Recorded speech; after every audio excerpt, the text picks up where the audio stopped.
بسم اللہ الرحمن الرحیم۔ شروع کرتا ہوں اللہ کے نام سے جو بڑا مہربان نہایت رحم والا ہے۔ خلوص دل کے ساتھ ایک مرتبہ درود شریف پڑھ لیجئے۔ اللہم صلی علی سیدنا محمد وعلی آل سیدنا محمد وبارک وسلم۔ رسول اللہ صلی اللہ علیہ وآلہ وسلم کی والدہ کا بیان ہے کہ میں نے بحالت حمل خواب میں دیکھا کہ ایک نور میرے اندر سے نکلا، جس کی وجہ سے شہر بصرہ کا علاقہ، شام کے محلات میری نظر کے سامنے چمک اٹھے۔ حضور صلی اللہ علیہ وآلہ وسلم کی پیدائش سے پہلے بی بی آمنہ نے ایک نور دیکھا تھا جو مشرق سے مغرب تک پھیل گیا تھا اور جس سے زمین و آسمان اجاگر ہو گئے تھے۔ حضور صلی اللہ علیہ وآلہ وسلم کے ظہور ہوتے ہی دریائے صحابہ خشک ہو گیا۔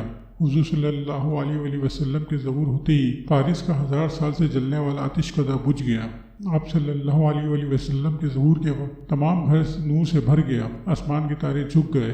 فاطمہ بنت عبداللہ کو گمان ہوا کہ کہیں یہ ستارے مجھ پر گر نہ جائیں۔ یہی وہ مقدس ظہور تھا کہ بصرہ کے محل روشن ہو گئے۔ ارباز بن ساریہ رضی اللہ تعالیٰ عنہ سے مروی ہے کہ رسول اللہ صلی اللہ علیہ وآلہ وسلم کی والدہ ماجدہ نے ولادت با سعادت کے وقت ایک نور دیکھا جس سے شام کے محل روشن ہو گئے۔ یمن میں ایک کاہن تھا جو کبھی باہر نہیں نکلتا تھا۔ جس دن آپ صلی اللہ علیہ وآلہ وسلم پیدا ہوئے، گھبرا باہر نکلا، کہنے لگا، اے اہل یمن، آج سے بتوں کا زمانہ ختم ہو گیا۔ اور جس دن آپ پیدا ہوئے اس دن بڑے بڑے بت خانوں کے بتوں میں سے آواز آ رہی تھی کہ ہمارا زمانہ ختم ہو گیا، اب نبی آخر کا زمانہ شروع ہو گیا، بتوں کے توڑنے والا کا زمانہ آ گیا۔ جب آپ پیدا ہوئے تو فرشتے نے آپ کو 3 بار پانی میں غوطہ دیا، پھر ایک ریشمی بٹوے کے اندر سے ایک مہر نکال کر آپ کے شانے پر لگائی، جس کی وجہ سے ایک سفید انڈے کی طرح چیز پیدا ہو گئی جو زہرا کی طرح چمکنے لگی۔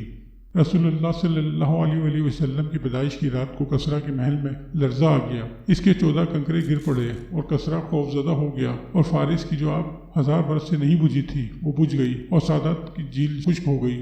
حضور صلی اللہ علیہ وآلہ وسلم کی خصوصیات میں سے یہ بات بھی شمار کی گئی ہے کہ آپ کے جھولے کو فرشتے جھلاتے تھے۔ یہ بھی روایت میں آیا ہے کہ پیدا ہوتے ہی آپ صلی اللہ علیہ وآلہ وسلم نے کلام کیا تھا۔ 3-4 سال کی عمر میں 2 فرشتوں نے آپ صلی اللہ علیہ وآلہ وسلم کا سینہ مبارک چار کر کے نور بھر دیا تھا۔ حضور صلی اللہ علیہ وآلہ وسلم جب باہر نکلتے تو ابر آپ صلی اللہ علیہ وسلم پر سایہ کرتا۔ حضور صلی اللہ علیہ وآلہ وسلم کے آخری نبی ہونے کی بشارت تورات، انجیل اور نبیوں سے لوگوں کو معلوم ہو چکی تھی، اور سب وہی آخری نبی کا انتظار تھا۔ آپ صلی اللہ علیہ وآلہ وسلم کو بچپن سے کسی نے برہنہ نہیں دیکھا۔ جب آپ گھر سے دور ہوتے، رفع حاجت پیش آتی اور آپ کسی جگہ بیٹھ کر رفع حاجت فرماتے تو درخت اوٹ کر لیتے تھے۔ اللہ اکبر! کیا شان تھی ہمارے حضور صلی اللہ علیہ وسلم کی! ہماری جانیں آپ صلی اللہ علیہ وآلہ وسلم پر فدا ہوں۔ فاطمہ بنت عبداللہ فرماتی ہے کہ میں حضرت محمد صلی اللہ علیہ وآلہ وسلم کی ولادت کے وقت آمنہ کے پاس موجود تھی۔ اس وقت یہ دیکھا کہ تمام گھر نور سے بھر گیا، اور دیکھا کہ آسمان کے ستارے جھک آتے ہیں، یہاں تک کہ مجھے یہ گمان ہوا یہ ستارے مجھ پر نہ گر جائے۔